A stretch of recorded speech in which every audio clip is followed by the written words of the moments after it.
Ladies and gentlemen, welcome to Sidelined, the podcast to get your fix while sports are in limbo. Here are your hosts, Abby Labar, Carlin Baith, and yours truly, John Root. Well, welcome to another episode of Sidelined. You got me and these two unbelievable ladies. I'm so excited for today's conversation. You might notice I got a little something new going on here. What happened to your shaved my face? face. It's I got so rid of the smooth. quarantine beard, and I feel like a brand new man. What's new with you? I didn't shave my face. I put makeup on today. I did put makeup on also, Abby. That's new. That's new. Do I need to shave though? Like, is there like peach fuzz? No, I think no, it you looks ladies good. look great. You put makeup on. I don't. But who do we got today, Abby? Oh my gosh, you guys, this was an awesome conversation. I don't even have to say who she is because a lot of you even know her. Molly McGrath, ESPN college football and basketball sideline reporter. She made a few appearances during the XFL broadcast, and she has a long resume of exciting things, and we get to dive into all of that and more. You guys don't want to miss this one. You don't. She also has a now weekly reoccurring series with ESPN called Sidelined Reporters, and there's only so many names in this world, guys. So Oh my ours is gosh. extremely similar to hers, and that's what actually got us talking again. Was I wanted to touch base with her about that name and how it would be utilized. But she's a total sweetheart. Known her for many years, and as per usual, guys, grab your drinks. I got my Diet Coke right here, and let's jump right into it. Well, Molly McGrath, welcome to our version of Sidelined. I know you have your sideline reporters that you guys do. We thank you for letting us also have the same name, first of all, because I know Carlin reached out to you for permission after we saw that. But anyways, we want to know what you've been up to since sports have been in limbo, how you're kind of handling everything, and take us back to that day, because I know you were on pro day duty, and then all of a sudden you're trying to figure out when you're supposed to book your flight home, how you're supposed to stay safe after all this crazy stuff comes out. Why don't you give us all the updates on that and how that went down? So first of all, thank you for having me on. It's nice to be on another Sidelined broadcast. No one owns the term sideline, so I'm glad that you guys used it too. It like applies perfectly. And yeah, I've been doing, it's the one thing a week that I have to look forward to without live events. I'm technically not really working. So myself and two other sideline reporters for ESPN decided to do a little series called Sidelined Reporters. We were going to maybe just do it once or twice. Now we're doing it every week at the same time on Thursdays at 1 Eastern on ESPN PR's Facebook page. It's like, you know, we're usually doing, national broadcasts, and now we're doing Facebook Lives, but it's what you do to keep yourself engaged, entertained, have these conversations. And the reason why we thought of it, all of us, Allison Williams, Chris Budden, and myself, were working when the sports world came to a halt. So we wanted to tell those stories.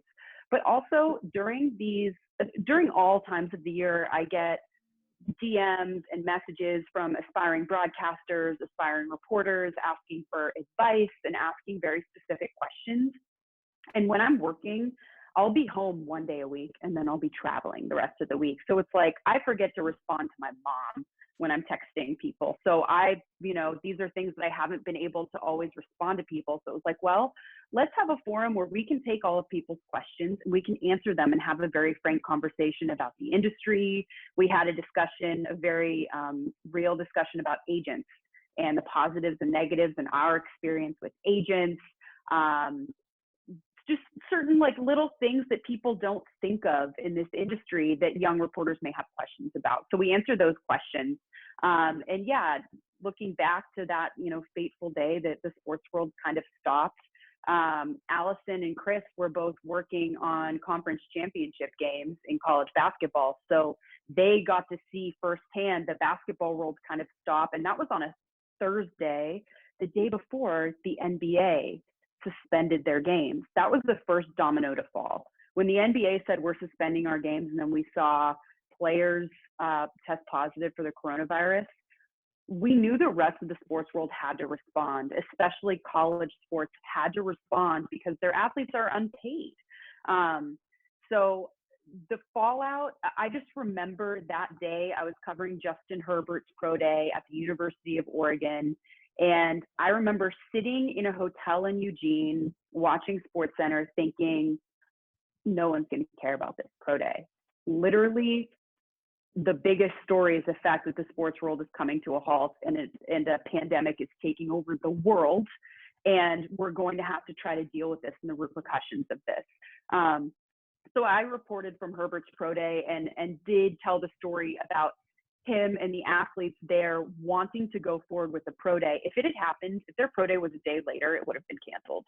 They just were lucky at the timing that it happened right when the dominoes started to fall, so they were able to move forward. But the big story of that was, a lot of NFL scouts didn't end up coming to the pro day. NFL teams are going to have to adjust the way that they scout these players and the way that they communicate with these players because of this pandemic. And how is this going to affect the NFL draft? And we just saw this past weekend, the virtual draft, the first ever virtual draft. I think that was one of the moments where I was so proud of my company, because I don't know if you guys watched, it was wildly entertaining. They did a phenomenal job at that. Yeah. Phenomenal job. They did a phenomenal job, and it was so entertaining, like seeing into people's homes, watching the coaches talk to people and the players and the funny moments that we caught when people didn't think we were watching. It was awesome. So I'm very proud of the job that my company did, and we're all forced to adjust. So it's been an interesting time for sure. A quick side note to that, and maybe this is something we can all touch on. How impressive is it that people are using this kind of base level of technology that maybe we were all scared of at one point in time, and it's now like becoming what we use for like mainstream, news and sports. And it's like, a Zoom call might have scared someone beforehand, or Skype maybe didn't exist on people's computers, and now it's like something that might have been like a low level of technology is just like, hey, it doesn't matter what it looks like, it's the content that counts. Like for all of you, I don't know, like how kind of cool is that exists now? People are saving a lot of money on travel for sure. Oh, absolutely. And to be able to work from your home, I think we're going to see how this pandemic is changing our society for years to come. A lot of people are probably going to work from home more now because they've gotten more used to it and they realize that they can be productive from home. I think that it's going to change the way that coaches manage their teams in off seasons. Like I spoke with UNC's head football coach, Mac Brown, a couple weeks ago, and he said that, he's on Zoom calls with players and they have virtual workouts and they're constantly communicating with their players and making them realize maybe during the off season, we don't need to have all these in-person meetings. Maybe we don't need to have all these in-person workouts. We can delegate and then have everyone come on to a video conference call. And just the draft as an example, I think it's going to change the way that broadcasts approach the draft as well. You're going to see more at-home cameras. You're going to see more live streaming situations. And it's something that it's a little finicky. Like if your bandwidth isn't strong enough, it's a little risky to have that kind of thing. But I think we're all going into it knowing that it's not going to be perfect. I'm watching CNBC in the morning and it's a Skype call. These are some of the biggest broadcasts and they have people Skyping in because that's all they can do right now. So I think it's going to change the way that we cover things as broadcasters, and it'll change our society as a whole for years to come. And it's really interesting to kind of watch all of it unfold. And I think people are so used to raw content over the years too. I think with like Snapchats coming out and Instagram video and things like that, and like Instagram lives, that people don't feel like they need a huge, like really quality, high definition production at times. So I think I didn't realize how used to it I was. So when I'm watching the draft, I'm like, wow, this is totally fine because I'm still connecting with these athletes and their families. But do you feel like you're able to humanize people a little bit more and create more of a connection because of the access that we have now? Absolutely. I mean, you're watching in the draft, there are players on their couch at home crying in their mother's arms. We're getting a peek behind the curtain that we normally wouldn't get to see. And it also gives power to the athletes and the players because they have access to content at their fingertips. They can just use their phones. And it used to be so kind of cheap if you saw a vertical video shot from an iPhone. Now, like our broadcasters are broadcasting from an iPhone. You see Diana Russini reporting on NFL Live, It's literally an iPhone that she set up on a stand, and that's how she's broadcasting. So we're getting more and more used to seeing things like that. And it doesn't need to be perfect. It doesn't need to be polished. It's real, and it's more entertaining that way. So I think that it's a cool thing. We're kind of seeing a different stage of the broadcast world as technology moves in and we're able to do different things with it. So we talk about, rawness and not being perfect and humanizing people. And I'm going to go way back because all of us can relate to this situation. All three of us were in-game hosts at a time. I still am, John is, and Carlin was. That's where you started your career. Well, a lot of people may or may not know that, but can you just kind of take us back to that experience as, an in-arena web host for the Celtics and share some of those experience that you had then that kind of prepared you to go on that path of success? Because that's raw live experience that I think is totally underrated. I don't think a lot of people understand, the impact that being an in-game host can have on somebody's early career. I think that is one of the best jobs that you can have to start in broadcasting. And I tell so many young broadcasting hopefuls, look at teams, look at NBA teams, look at G League teams, look at everything that you can, because it allows you to be a broadcaster in a big market, but on perhaps a smaller stage. And so you get that exposure in a market like Boston or, Charlotte or Los Angeles and the Bay Area, things like that. But you don't have to work your way through the tiny little towns in Kentucky and Tennessee and then work your way up to a bigger market. You're already in that big market and you're getting that experience. And I've always said, if you can hold your cool and hold your own as an in-game host with drunk people yelling at you, and there's so much going on, and you're getting hit in the head with a basketball, and it's not a controlled environment. It's it's wild. If you can handle that, then television is a breeze, because sideline reporting on national TV is literally you staring into a camera, and it's you and the cameraman, and that's it. And so it's so much easier to concentrate with that. It's so funny, as you get further into broadcasting, it actually gets easier, and the things around you become more polished and a little more streamlined. But I was with the Celtics, so it was the year of the lockout, the NBA lockout in 2011-12. That NBA season, that was my first season with the Celtics. So I applied for the Celtics job, desperately wanted to get it. And meantime, I needed to have some kind of income and experience in television. So I worked at ESPN as a production assistant. So I was working behind the scenes, cutting highlights, writing shot sheets and scripts and printing things out and all of that kind of stuff. So that let me see the behind the scenes, and I learned a ton from that experience. And then about 6 months into that, the lockout is about to end. We know it's coming to an end in December. And so I was hired by the Celtics, and that was like my big break. And I've gotten other jobs since then, but that was truly my big break, in the sense where I was in a big market like Boston. I learned so much. Boston's such a crazy sports town. And I did that. I was the in-arena host and the web reporter for the Celtics for 2 seasons. And those were the final days of Kevin Garnett, Ray Allen, Paul Pierce, Rajon Rondo. I got to see, the end of an era there, is those guys' final years. Covering that was one of the coolest experiences of my life. And then from there, those web videos are all on YouTube. I thought it was a joke. I got a Facebook message one day from an executive at Fox Sports saying, "Hey, I've seen your stuff on YouTube. We really like you. We would love to have you come out to Los Angeles for an audition for a new network called Fox Sports 1. So that's how I got my first big break, was from my videos being on YouTube. And that's not the norm. And I was lucky because of the timing of the network kind of starting then. But it was a really cool journey to where I am now.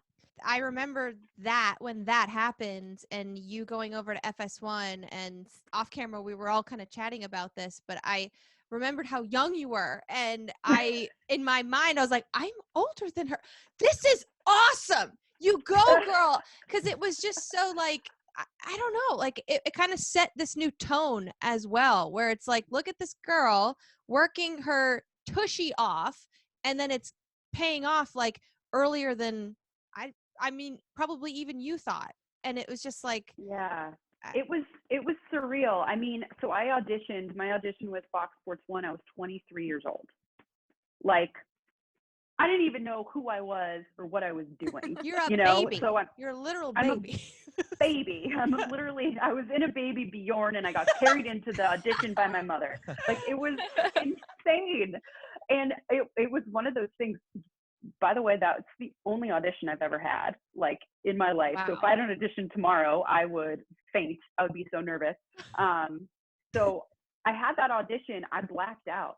I don't even know how I did. I just kind of said, all right, let's do this, and just went into a different mode. As you guys know, when you're hyper-focused and working, you just kind of go into a different Abby place. has had a couple big auditions that she's told me I've about. had- I'm like, how I've did had she enough auditions. Yeah. It's They're intense. so auditions Yeah. are so intimidating. They don't It's get insane. easier. And you know what the most intimidating part is about it? Is that there's not really anybody there. And so, like, when I auditioned for the Canes, it was me inside an empty arena. And, like, I was having to hype up a crowd that wasn't there. Okay. Stop. And That's I've done mean. oh my gosh. my It was so hard. And then I've had auditions for TV broadcasts as well. And it's kind of that same eerie feeling of there's like one or two people in the studio or in the room with you.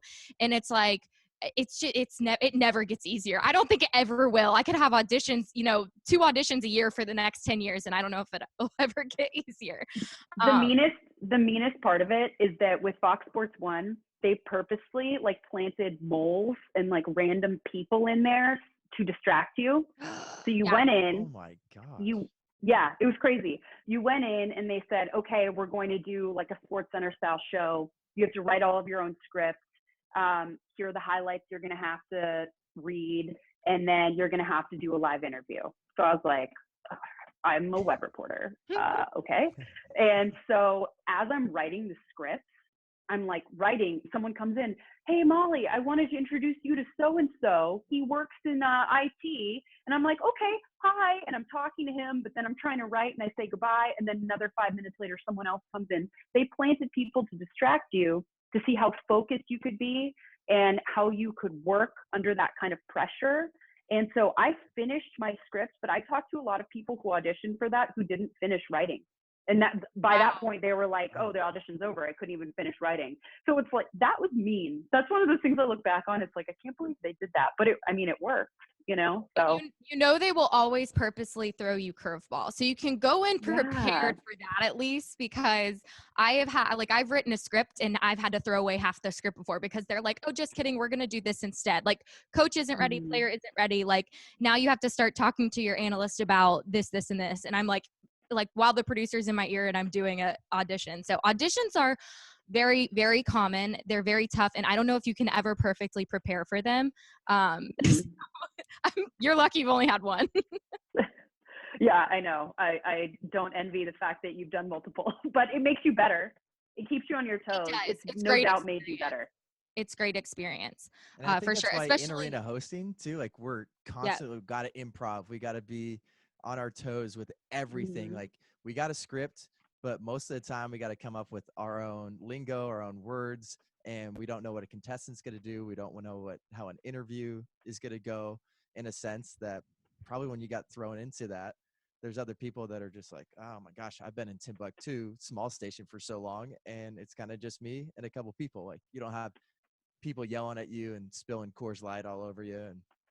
And yeah, the best broadcasters can adjust on the fly and can have their entire script or their entire plan blow up in their face. And I think some of my best work has been when I didn't have anything scripted and when something changed and I just had to pivot and go with it, because you don't overthink it. You just do. You just react and your kind of instincts take over. So that leads me straight into my next question for you, because you were on a football package this year with ESPN where you were doing Thursday night games and then you were going to Saturday games, right? In the same week. So how do you, because I'm here, I have a game like every other week on a Saturday and I'm spending the entire week preparing for these games. How do you prepare for one game on Thursday and then get your mind right for the game on Saturday? Like walk us through that preparation process for a week that looks like that. That was probably like the hardest thing I've ever done. Football is a bear to prepare for. As you know, there are over 100 kids on the roster, and they're not people who are easily recognizable or that everyone at home should know. It's a freshman quarterback, and there's not much film on him, and they won't let you talk to him because he's a freshman, and they don't let freshmen talk to the media. So you have to call his high school coach, or you ask if you can call his mom. Like, it's crazy the kind of things that go into preparation for college football games. So yes, college football in general, very difficult to prepare for. 2 games a week. I think, because I, like you, I would take an entire week to prepare for 1 game. It's like Saturday is your final exam. It's a test. And you spend all week studying for the test. And then the game's over, and then you have another test the next week. That's kind of how I looked at it and how I would study and cram for it. With 2 games a week, I had to really, really delegate my time properly. And I kind of started to work smarter, not harder. And I don't want to say that you shouldn't work hard. I prepare like a maniac and I work really hard, but I literally didn't have the hours in the day to do the normal preparation that I do. And I was traveling constantly. So my schedule was Monday was my 1 day a week at home where I wasn't traveling.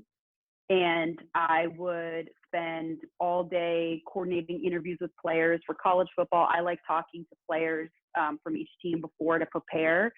So I used to interview like 4 players per team. Well, if you're covering 4 teams that week, that is literally impossible. Like, you can't get that many people on the phone. So I started with like 2 or 3. And then halfway through the season, I said, screw it. I'm interviewing the quarterback. And if there's a big defensive player who's a leader, I'll interview him too. But that's it. So I was coordinating player calls, and that's pretty lengthy. Waiting for a 20-year-old to call you takes up half your day because they'll call you late, or you're preparing for the call, or you like, it's just, it's mayhem. So Mondays we're coordinating those calls, and I would start preparing for my Saturday game on Monday. And then I would start preparing a little bit for both, but I did the meat of my Saturday game on Monday and Tuesday. Tuesday, I traveled away to my Thursday game because I had Wednesday morning meetings. And the second I stepped on that plane for my Thursday game, the only thing I thought about was Thursday. Okay, this is what I'm covering on Thursday. I'm not even going to look at my Saturday game until I'm done with these meetings, and maybe until my game is over, because I've already prepared for part of Saturday on Monday.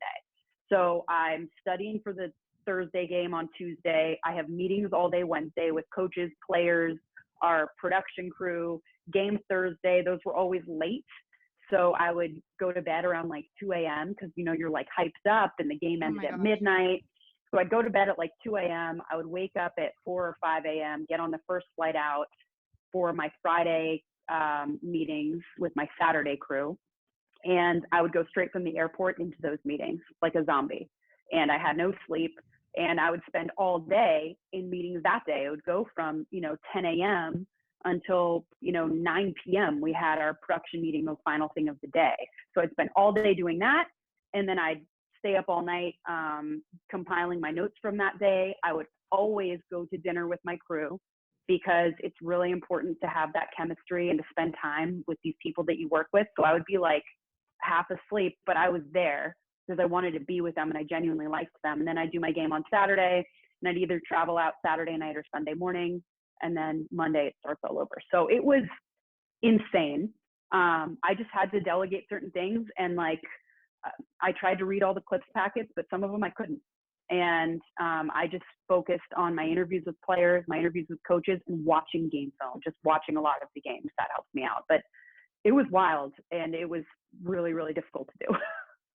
Especially the having to adjust to the different crews and the broadcasters, because that's like its own different thing as well, I feel like. Was that hard for you? Because every producer does things differently, I feel like. And did you adjust more so than they did, or do you just kind of roll with the punches as far as, what they need from you and what the broadcasters, what their routine is like? I changed my style. My job for each crew was wildly different, because each crew had different needs.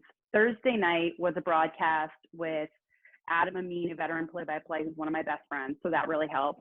And then 2 rookie analysts in terms of being in the booth for a broadcast, and Matt Hasselbeck and Pat McAfee.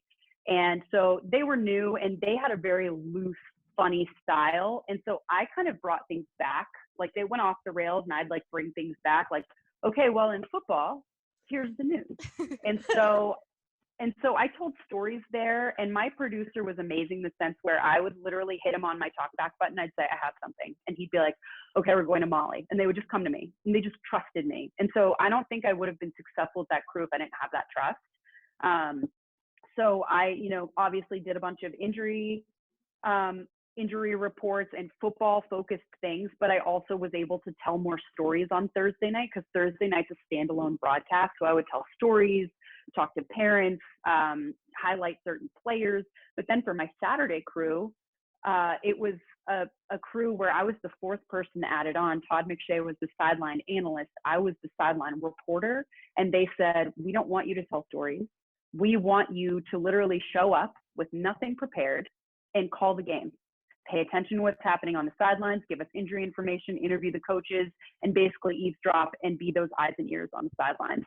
And that really freed me up to not have to over prepare for stuff I wasn't going to get in anyway. And I literally walked into the game with my flip card with the names and numbers, and that's it.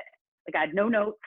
I do a depth chart, so those are my notes, but I had no like prepackaged stories, nothing that I was going to try to pitch to them until game time happened. And, I was able to observe things. I want to talk about when you got to report on Tua's injury and just about reporting on injuries in general. It feels like it's so wildly different than what I'm able to do or able to even say in hockey, where I'm curious how your protocol goes. Do you consult with PR? Do you go directly to the producer? Things that like maybe an up-and-coming reporter wouldn't even know about, because there's got to be a mental list of like, okay, I need to clear this by this person, then I need to contact this person, then I need to verify that. What kind of happens in something like that, especially with Tua's injury, which I know was kind of a huge moment in your career as well as his?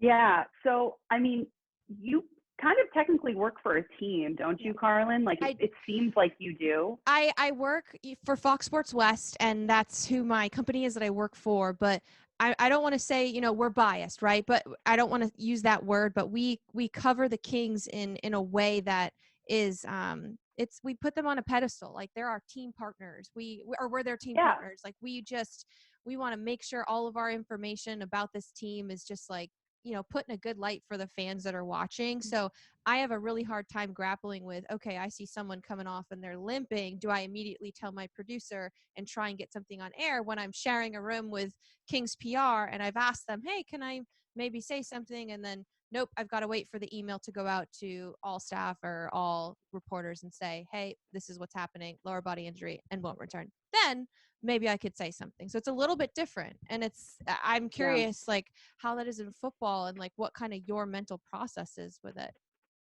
I have to give you credit. I think that covering a team, and Abby and John, you know this too, because you work for teams in a sense, covering a team is one of the most difficult things that you have to do, because it goes against all of your journalistic instincts to report on things that you see, but you don't want to hurt those relationships, right? Like, when I was with the Celtics, I was their team reporter, and I remember I did one report about Kevin Garnett, and I forget what it was, but he wouldn't talk to me for a couple weeks after. Yep. You were a representation and you were a voice for the team in a way. And it is extremely difficult, especially as you were telling us before, like what you were probably getting at with Kevin, like you were an in-game reporter, which is kind of what I do. And so it's hard when like we're losing and I'm going into my intermission report and I'm having to talk about the game without talking about the game in a way. Like crowd wanting that optimism and that they want to know that we can come back and win. We're down 5 goals. It's like, well, I can't come on and beat around the bush here. Like, and I'm sure you could relate from your days with the Celtics in those situations. Yeah, it's really difficult. And then going from working for a team to working for a network where you are able to have that opinion and you're able to go after those kind of things, it is freeing. because you can follow those instincts. And it took me time to learn how to do that. When I first started in college football, I said, oh, I don't want to upset the coaches. I'm going to take a step back. I'm going to be respectful, but you know what? You're on the sidelines to be a bulldog and get information, and people at home are depending on you to be the one to answer the questions that they have. If my booth is asking a question, I have to answer it. It's my job. And if I don't, the way I look at it, the sideline reporting role, some people see it as an accessory. People say, oh, if it's not a big package, we don't need to put a sideline reporter on that game. I think broadcasts without sideline reporters are lacking an extra layer. And it is our job to show what that layer is and to try to give insight that no one else can give. And when I really bought into that, like, I need to make my position valuable. I need to make myself valuable to this crew. That's when I said, you know what? My loyalties are not to this football coach. They're not to this athlete. They're not to this PR person. They are to ESPN and doing the best that I can to broadcast for my company. And it's also to the viewer. I need to let the viewer know the things that they're wondering. If anyone at home is wondering something, it's my fault if I don't have an answer, So with injuries, it's difficult with college because college coaches reign over everything. And each coach has different rules. Some coaches say, we're not giving injury information in game. Fine. Some coaches say, we will give you injury information. We'll give you a body part and tell you if they're likely or questionable to return. And that information comes through a sports information director, an SID. So you work through those people, and those people are incredible. They work really hard. They want the best for their program, but they're the liaison to the media where they know we're trying to do our job. So those people are extremely valuable. Where I have to push back sometimes is where I won't be given injury information, and I just have to push for it. Like with Tua's injury, that was unique. Alabama's very fair with the information that they give, but it was such a serious injury. It is arguably the best quarterback in the country goes down with what looks like it could be a season-ending injury. We now know that it was. And so no one wants to give information, and everything's tight-lipped. And I said, okay, you know what? I'm not going to get an official word from anyone. So I need to follow him, and I need to tell people what I see and what I hear and what I observe from this injury. So he was injured on the opposite side of the field. I crossed over closer to him, and I just stared at him and stared at what was going on around him and tried to figure out.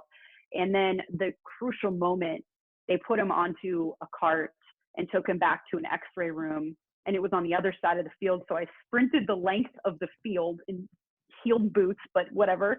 Sprinted the length of the field. Sideline reporting for football is a ton of running, because I knew that watching him get off the cart was the most important thing. I needed to see if he could put weight on his own leg. And then in that moment, as he got off the cart, he screamed in pain, and we saw how serious it was. And I was able to gather information from a connection that I had, that it was his hip, not his ankle. So I was able to give that information and cover that accurately. But I pushed the envelope. I ran after a cart. You're not allowed in the x-ray room area. You're not allowed into the tunnel, but I stood on the field looking into the tunnel and was able to push the limits a little and observe what I could observe. So I think if you're a sideline reporter and you're not somewhat annoying someone, then maybe you're not pushing the limits enough. That's kind of something that I've realized, and I want to cover things fairly and give respect and space to injured athletes, but it is my job, and people at home and my bosses are depending me to get that information. So any way that I can, I'm going to push the envelope to try to get that information. So it's so great that you say that, because I specifically, like, when people ask me, like, who do you watch? Who do you follow? You are one of the people that I always watch, because I think you do a phenomenal job at getting out that what's happening during the game, what's happening on the sideline information. And so you were covering an NC State game.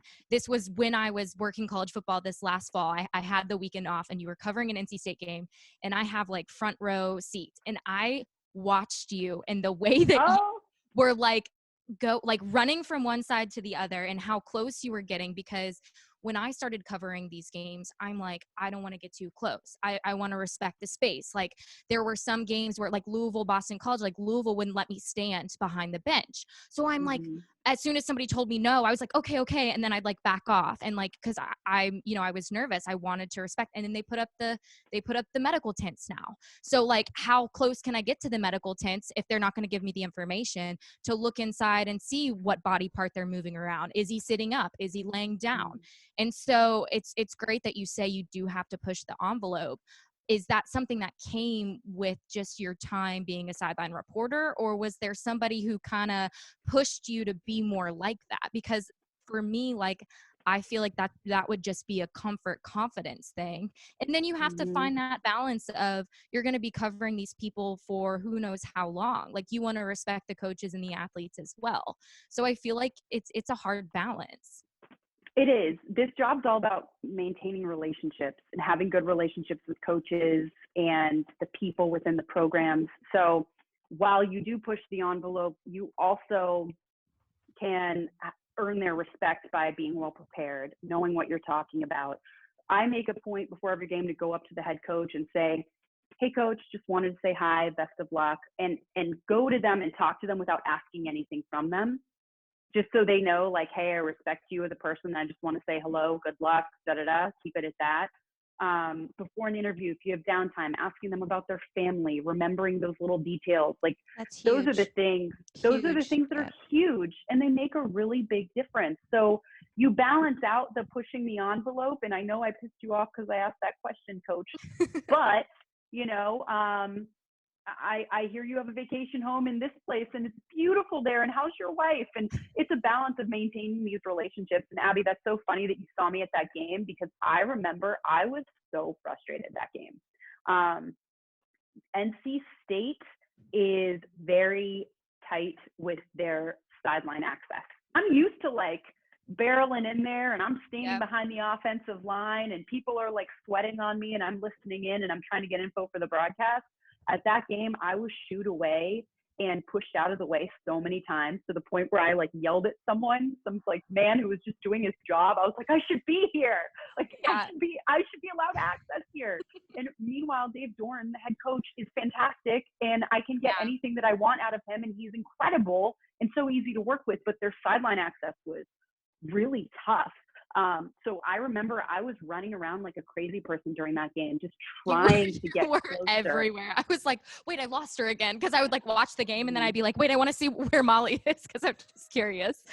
Yeah. And that's the norm. I'm usually running around like a crazy person, because you follow, the game flow, but you also follow your instincts. Like if I feel one team is getting more momentum, I feel like momentum is on NC State's side, I'm going to go to their sideline.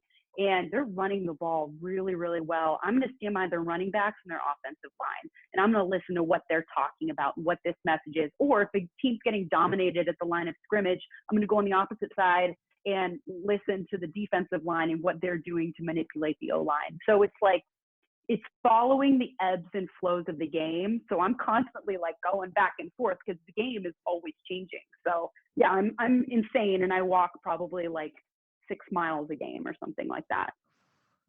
How do you get in the huddles? Like when you do have that full access, like how close can you get? Cause it's hard to hear down there too. She's calling plays. She's calling. She's so hard to hear. I'm drawing things up. I'm like inching closer. Like how do you get that?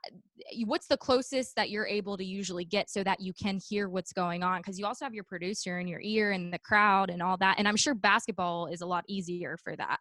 Yeah, I was just going to say football and basketball are different animals. Football, I will pace behind, so I'm not in one place for too long, so someone doesn't yell at me, or I'll like hide behind equipment and just like wait for something to happen. I'm so a shoulder pad. You can't. I'm a shoulder pad. Or I'll hide behind one huge O lineman or something because they're massive. I'm not here. Yeah, like don't tell anyone I'm here. And if you cover a team enough times, they'll be like, okay, whatever, Molly. Like they'll let it go, and players will say like, hey, how are you doing? They'll talk to you on the sidelines, and it's much more relaxed in that sense. But football, you do have to be careful. You pace a little bit. You give respectful distance. I'm not up in the middle of their huddle. I'm on the periphery, and I'm trying so hard to hear what they're saying. And lip reading is a huge thing that I need to get better at. And that's something that really helps sideline reporters. Think about that. Lip reading really helps, but it could be like a game of telephone. You don't want to get it wrong too. Yeah. You know what I mean? So like there's a delicate balance, but college basketball is awesome because I can literally be in the huddle and an assistant coach will turn to me and be like, you want to drop a play? Like, we don't know what we're doing. You know, they'll have fun with it and all that kind of stuff. So college basketball is easier because for the most part, most programs allow the national broadcast into their team huddles. So I'm standing shoulder to shoulder with players and I'm listening to what the coach is telling their players. So in that sense, basketball, from a professional standpoint, basketball is awesome to cover. This is so different than hockey. Like this is just I can't wow. even imagine. I would have you could say you need to cover a hockey game tomorrow. I would have literally no clue what to do. It's just a lot less access. Like I'm not hearing anything unless I'm like, you know, trying to listen down the hallway and like hear down the bench. I'm always hearing Drew Doughty. He's like loud enough to be heard down the hallway, but that's about it. Like that's all that I'm hearing. And I'm like right behind the bench and in like a little like room, like right across from it. And it's just wildly different being inside of or like being near the huddle or oh my gosh, I can't even. Yeah, but the access you get, Carlin, is being in the locker room. Like college, you can't be in the locker room, or at least from my experience with like college football. Like Molly, have they ever let you in a locker room for college? Not for college sports. College sports, you don't go in the locker room. They're college. Yeah, kids. I don't want to be in the locker room really. Yeah. Before some Michigan State games, I have a good relationship with Tom Izzo, their head basketball coach. Before some big Michigan State games, he's let me into their locker room to hear his pregame speech, which is like, cool. He's a Hall of Fame coach. So special. It's one of those like, pinch me, I can't believe I'm here for this moment. Yeah. But outside of that, you don't go in the locker room with college kids, which honestly, like hearing what you guys do, Carlin, your job is so much harder because you're like fighting to get info and you're like scrapping for it. And also one good thing about no locker room access, when the game ends, you leave. Yeah. You go home. Yeah. Versus waiting around in the locker room to get post-game sound. Yeah. I used to stay up until 2 a.m.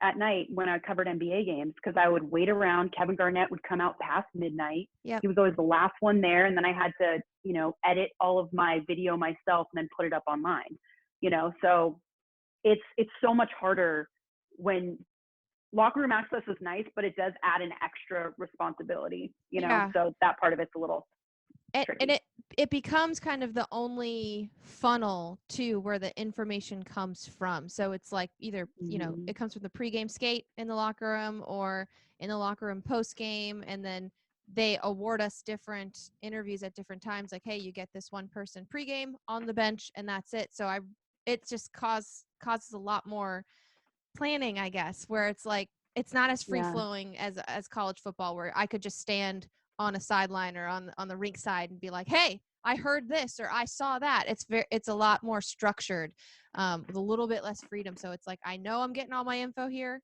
and that's where I'm getting it.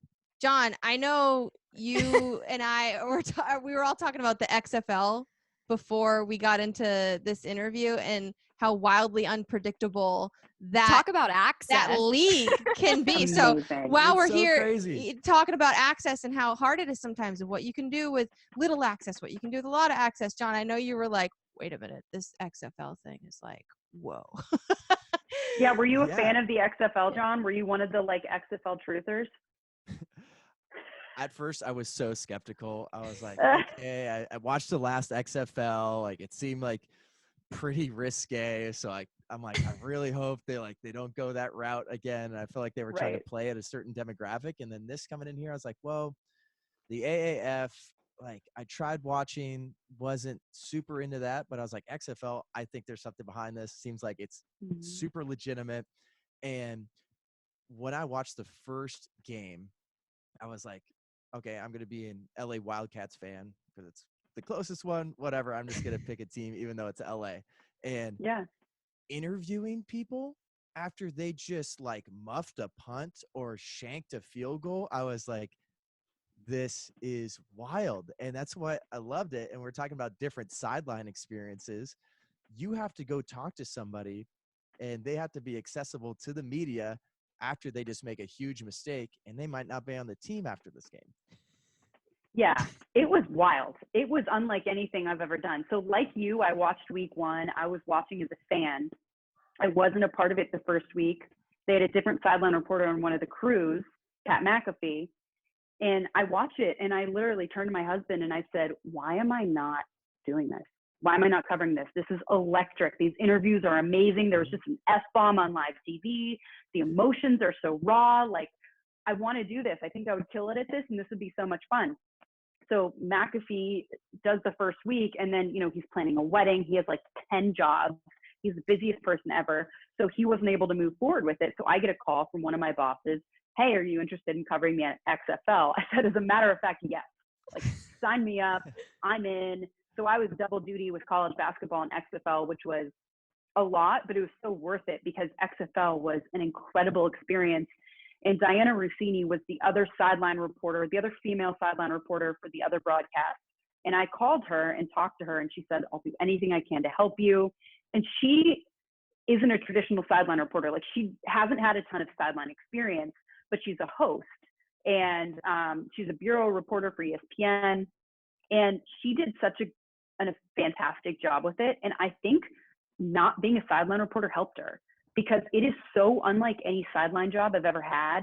I had to take everything I've learned over the years and burn it to the ground and start over fresh, because the access was so different. The types of questions that you have to ask are really different. You're like, literally, you're standing in the team bench area with players on either side of you, because you're allowed to literally stand like next to the head coach as he's calling plays. And I'm running back and forth, and someone scores a touchdown, and I grab them, and they say, Molly, we're coming to you. And I just ask a question. Like, it was the ultimate being on your toes. And I'm someone who, I usually have a notepad and I write notes down. After my first week of doing it, I threw my notepad and I said, I need both hands. Like, I can't do this with a notepad. I need both of my hands for this, because I had a flip card with the numbers and names in one hand and my mic in the other. And I just went. And it was the most challenging assignment I've ever had, but it was the most fun assignment that I've ever had. And I was so heartbroken when I saw that the XFL went bankrupt. I thought they did such a good job making this legit and making it serious football. Like, you see people like Jordan Ta'amu and PJ Walker and the athletes that they were quarterback for an XFL team, killed it, and now they're on an NFL roster. Like, that is the dream. That's why the XFL exists, to give this second chance to these athletes. So to be a part of something, it felt like, as I was covering it, it felt like I was a part of something special and new. And it was really, really cool. And the people that covered the league and that were a part of it all worked really, really hard to get it to that point. So when it then went defunct and bankrupt, it like broke my heart, because a lot of people worked really, really hard to get that off the ground. And I think they did a really good job. I think for the most part, it was a really good product, those, 5 or 6 weeks that we had it, 6 weeks. Yeah, and I feel like I really connected with that, because I feel like I'm a little bit different from you three. I think doing stand-up reporting, I can do it, but I feel like I'm more just, I mean, I love watching Pat McAfee, but I don't think I'm as crazy animated. He's one of a kind. But for Are you me, sure I about feel like, that? yeah, I mean, I punted in college, but I'm not going to pretend like I'm anywhere near him as a punter either. But I feel like that's why, like, we connected. But for me, I just love that loose, off the cuff kind of stuff. Like, seeing you sitting on a bench with just two massive individuals was like, this just is so fun and unique. And that's why I feel like I enjoyed it, because sometimes I view work that you've done with college football or college basketball, and I'm like, well, I could do that, but I feel like I really enjoy more of like a looseness to my reporting and the content that I put out there. So kind of speaking to that with the XFL, and then the way you kind of see guys go about, sideline reporting or even just like hosting. Yeah, so the XFL was purely reacting. Nothing was pre-planned. it was literally just reacting to what just happened. And I've always been so prepared with what I'm doing and all of this kind of stuff. And I talked to my husband after my first week, and I said, what'd you think? And he's like, you were really polished. And I was like, that's like usually a compliment. And he's like, you were like too polished. Like the XFL is rough and wild and different, and like, just be yourself. Just like have fun and make mistakes. And those mistakes are authentic and it's fine. So it kind of changed the way that I looked at it. I was like, yeah, I don't need to like ask the perfect question or, welcome back. Like, I'm not a broadcaster. I'm out there like in the middle of the field right after a touchdown, running up to a guy and just trying to get his reaction. So you have to change your mindset with that. And I think that style of reporting is becoming more and more popular, just reacting, less polished, just being human and making mistakes, and it's okay. And that's something that took me a really long time to learn. I've only started to accept that in the past couple of years. Like, I can make mistakes and it's fine and no one cares. Literally, it's fine. And the other cool thing with the XFL was the fact that we were allowed in the locker room at halftime while they were going over their game plan for the second half. At one point, I was able to have an offensive coordinator draw up a play for me that he was going to go to a lot in the second half. And they ended up doing a lot of that. It was a lot of like, yeah, it was a lot of like intermediate throws to, the slot receivers and like those guys. And I was just like, oh, okay, this is really cool. And then they started throwing the ball a ton in the second half after they'd been running it in the first half. I was like, that was pretty cool that I got to see that come to light. So the Access, they called themselves the League of Yes.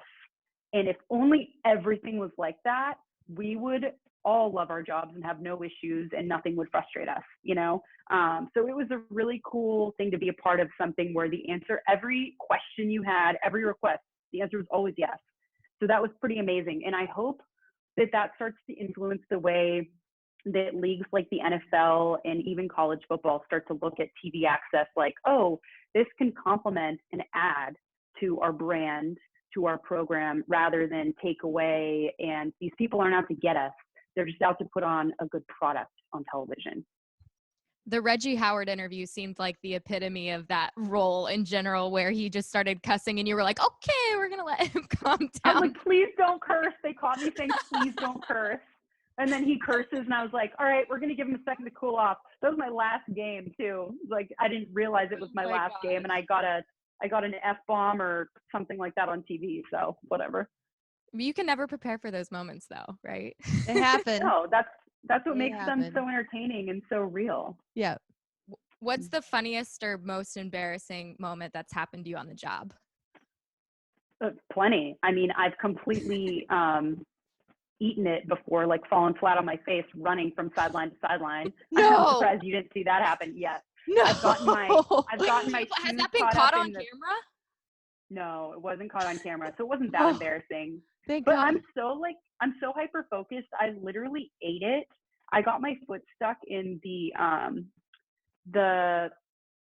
fencing, if you will, behind the net, like the net area behind the field goal. I got my foot cut in that net and I just ate it. And everyone's like, are you okay? And I like stood back up and just ran. I like didn't even react. I just ran away. There was one game. Oh, this was so bad. It was early in my career. It was a UCLA-Oregon game. Both teams were really good. It was in like 2013, I think, 13 or 14. And I was like watching the game mindlessly, just like picking at my chin. And I was just like picking at my chin, whatever, watching the game, getting ready for halftime. I'm thinking like, what am I going to ask the coach? Do my interview with the coach. Turn to my sideline producer at the time, because I was with Fox and I had a sideline producer. And he's like, why is your chin bleeding? Did you pick a zit to go on TV? I was like, oh, yes, I did. I picked a zit, and then I just interviewed the coach, and this is the part that was facing out to the camera. And people were tweeting, like, is that a zit on your chin? Like, yeah, I'm human. Get over it. You are human. Yeah, I'm human, whatever. But the best part is that this was the one game I usually bring makeup to, like, touch up at halftime if I get, like, greasy or whatever. This was the one game I didn't bring makeup. Of nothing. course. I had nothing. So I had to go up to the UCLA cheerleaders. I was like, I bet these cheerleaders will have makeup. So I went up to a UCLA cheerleader. I was like, I'm so sorry. I have like a chin problem. Do you have any face makeup I can use? And they were all like spray tanned and gorgeous. And I'm like pale. And I put like this cover up that was 5 shades too dark on my chin and just did the rest of the game. Oh no. Yeah, it was really bad. I'm never going to pick at a zit before going on TV again. And I'm never going to forget to bring concealer with me because that was like a huge no-no. How were you supposed to know though? You didn't have, it's not like you're carrying a mirror around in front of your face. Like you're Hey, just chilling. You gotta have one on the Oh, back of your there phone. Ooh, that's Come smart. on. Genius. Yes. That's Carlin. like Oh, my that's go-to amazing. of like, okay, am I hack. bleeding? I Am I bleeding? Yeah. Literally. I did the That's a same problem. thing. I love how you're talking about this, how it's like all these years ago. I literally did that, I think, in January in like a Dustin Brown interview. And no, February. We were in Winnipeg and I like had like I picked same thing. I was just like, oh, what to do, and like was bleeding, did not know, totally did the interview, and it was a pre-recorded one. So I like went to the truck and I was like, I have to see. Can you just see if my face is bleeding? Do I have a trickle of blood going down the side of my face? Basically? My producer Joel was like, yeah, that's blood, and that's sorry, but it's there. You can't really tell. And I was like, oh god. So yeah. So you added the mirror case after Mirror that. case. Obviously. Mirror case. It's a That's lifesaver.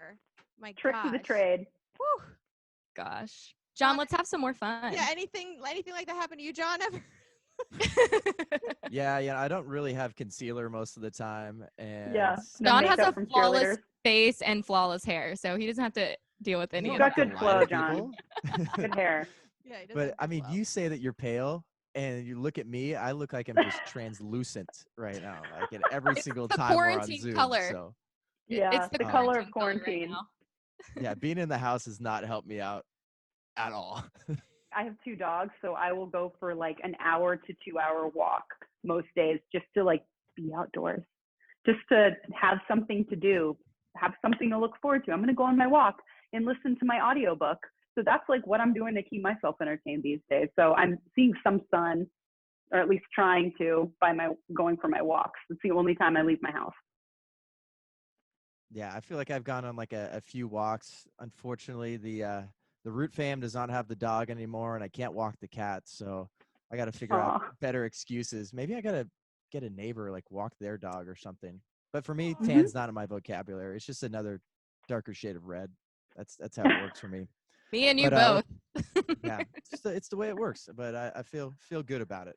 Favorite broadcast team and why? Oh my God, that's really hard because I've worked with a lot of them.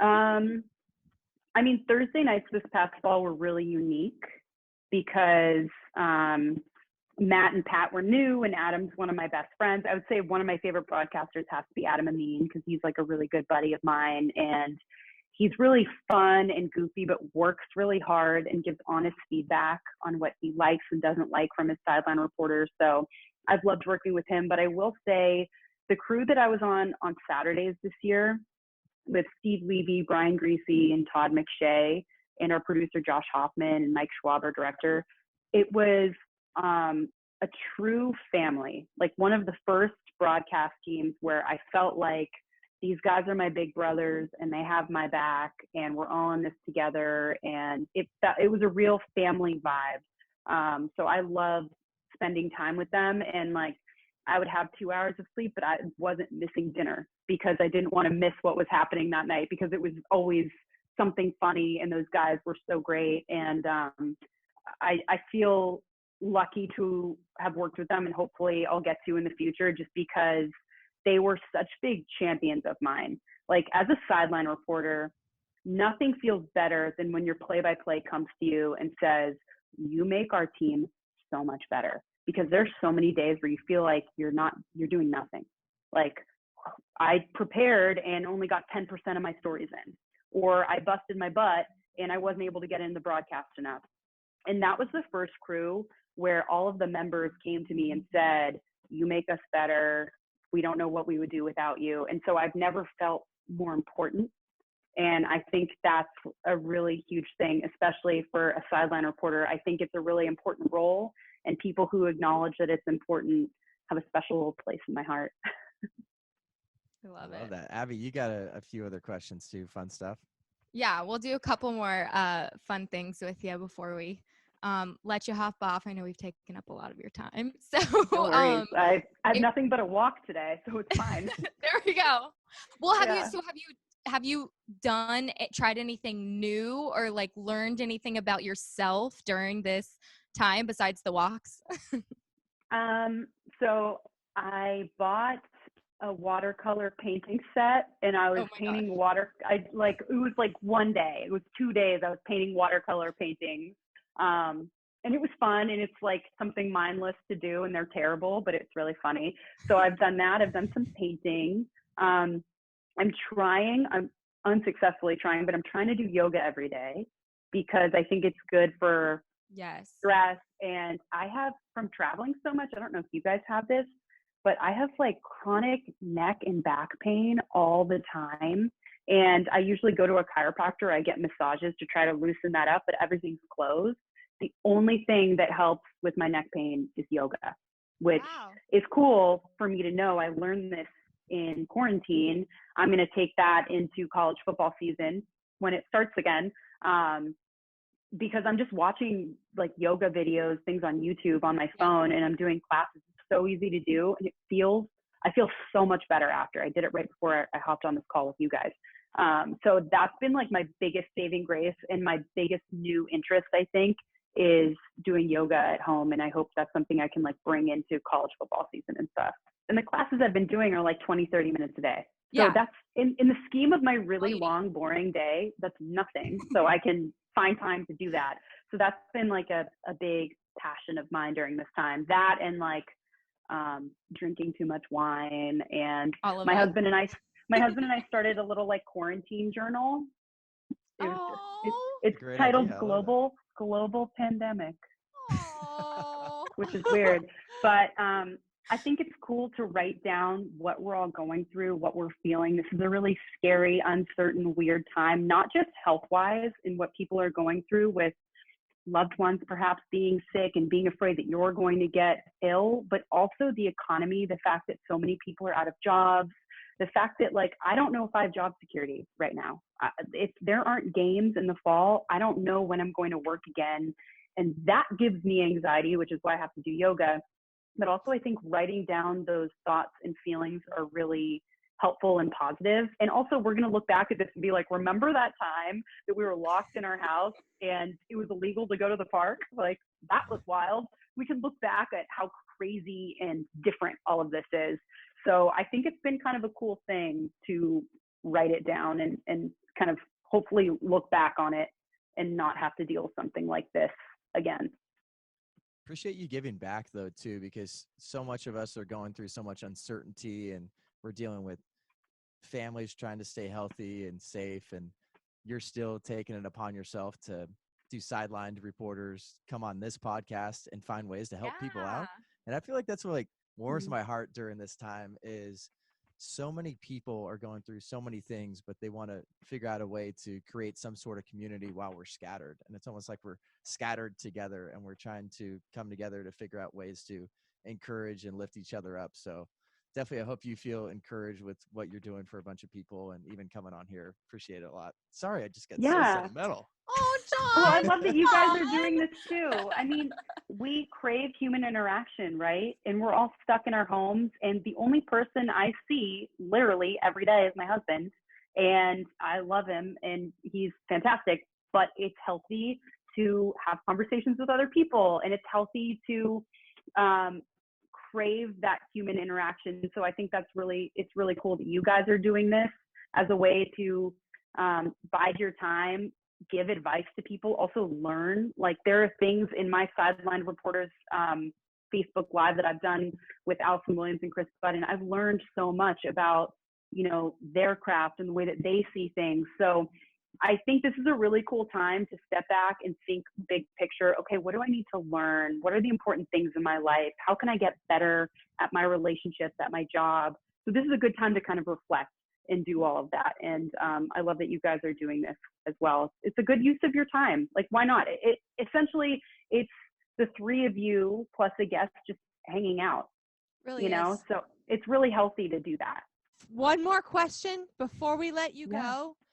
there. And I heard kind of a spoiler on Drinks with Binks. Shout out to Julie Stewart-Binks, who's just Yes. Oh, phenomenal. we're getting Love her on Julie. here. Friend We're of gonna the get her on show. here. Oh yeah, she's coming on as well. And Yeah. I listened to your guys' episode, and I'm curious to know for our listeners, can you tell them what you would be doing if you were not a sideline reporter?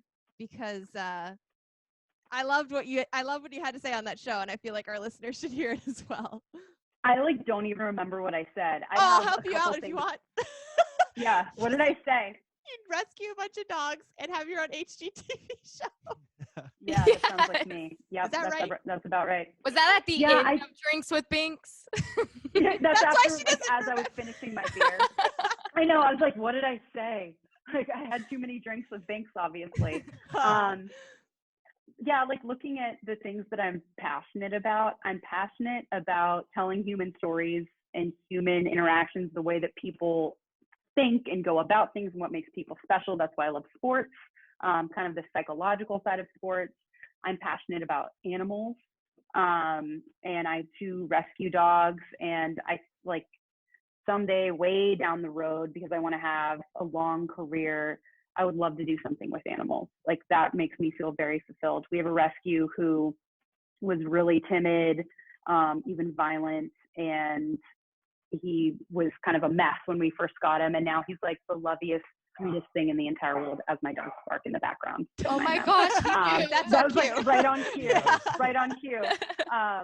So just to see like how far he's come makes me feel so fulfilled that we could have that different, like make that kind of difference in his life. I know that's so cheesy, but that kind of stuff just warms my heart. So yeah, definitely work with animals. And then, yeah, I will say the one thing I'm binging the most right now is HGTV, and I'm obsessed with the Redfin app, where I'm just like looking at houses my for sale that I God. can't afford. Yes. Like all I do. Now you can level up and just drive through the neighborhoods that you can't afford either, and look at all the landscaping. Oh, that's a good idea. That's Yeah. all that's Oh, doing I've now. done it. Why do you think I go on these long walks? I'm going along my Redfin route, and I'm passing by all these expensive houses and walking by them with my dog. So it like ticks all the boxes. Love it. Awesome. Well, thanks so much for hanging out with us. We Thank appreciate you. it. Yeah, thanks so Thanks much. for having me on, guys. I love that you're doing this. It's really cool, and I feel honored that you had me on to chat with you. So thanks for giving me an excuse to put on a little bit of makeup today, get out of the bed, and have something to look forward to. I appreciate it. Thanks, Molly. Well, that was another really, really fun interview. Molly is just so sweet, so genuine, and she's just got a wealth of knowledge. And we should probably give people a little bit more of a background and a context of sidelined reporters. So, Abby, So can you do that? it's so cool, and she said it like over and over again. You know, we have this time, why not utilize it to, you know, connect with others in the industry, stay in the loop, give others advice as far as aspiring reporters and stuff. And so her, Chris Budden, and Allison Williams of ESPN are all three doing that as well. And so when we were trying to figure out what we wanted to call this podcast, Carlin, we'll give Carlin all the credit, she was Oh, like, how gosh. about Sidelined? And we were like, love it. Why would we not call it that? Like, that's perfect. So we had, you know, been preparing, writing our notes, getting ready to basically do our first show. And it was the night before. I'm scrolling through Instagram, and on Molly's Instagram, it said, new sidelined reporters. And I was like, oh no. And I We sent it have to change our name. Oh. we cannot compete with those three women. We were like, there's no way. Like, it's And they I was have like it. doing It's too everything I late. can. I was like, no, we're sticking to it. We were We're finding a terrified. way. I think they're doing it one time and one time only. I was like, Oh my we're sticking to gosh. this. I like it already. So I shot her a DM and was like, hey, girl, listen. Slid in. We got I saw the DMs. I was like, we got this show and you got this show. How do you feel about, and she just literally couldn't have been nicer and was like, come on, use the name, like go for it. And I was like, okay, will you come on the show? And she's like, yeah. And I'm like, okay, cool, great, awesome. And then there she was, and like you guys said, wealth of knowledge. That was, I feel like, not only informative for our listeners but also for us, just because Oh my gosh. we're all kind of in So this much. world together and hearing things from a different perspective and in a similar role, and how she kind of takes charge and does what she does. That was not only just super helpful for whoever's listening, but for ourselves as well. It was beyond awesome. And we have a special Absolutely. connection too, because we've all been in arena hosts. So Yes. we're always trying to figure out this connection with these reporters and hosts and big media personalities. And it's like, oh my gosh, I can speak to this as well. And sometimes you just want to listen to people talk, but it's like, oh my gosh, I have an experience just like that as well. And I feel like that's why we've all connected. And then having Molly on here, it was just perfect. Absolutely. Yeah, and she said it so well too, seriously. But anyways, thanks for listening, guys, to episode Who Even Knows. We're losing track of days, times, and episodes because that's what we live in these days. John, how can our listeners view or listen to this on YouTube or next episodes, or if they just want to see, what our hair looks like this week? Oh, you definitely got to see what our hair looks like. I think it might be the best we've ever looked on video conferencing. But if you want to follow us at Sideline Pod, and you can listen to the audio version of this at our Buzzsprout site, that's in the link in our bio of our Instagram or wherever you might listen to your podcast. And we also post all these beautiful videos on YouTube. So you know that we're not lying to you. We actually do look this good. He shaved. He really did. We true. put makeup on for a reason. Yeah. Go watch the YouTube. Thanks, everybody. Bye-bye.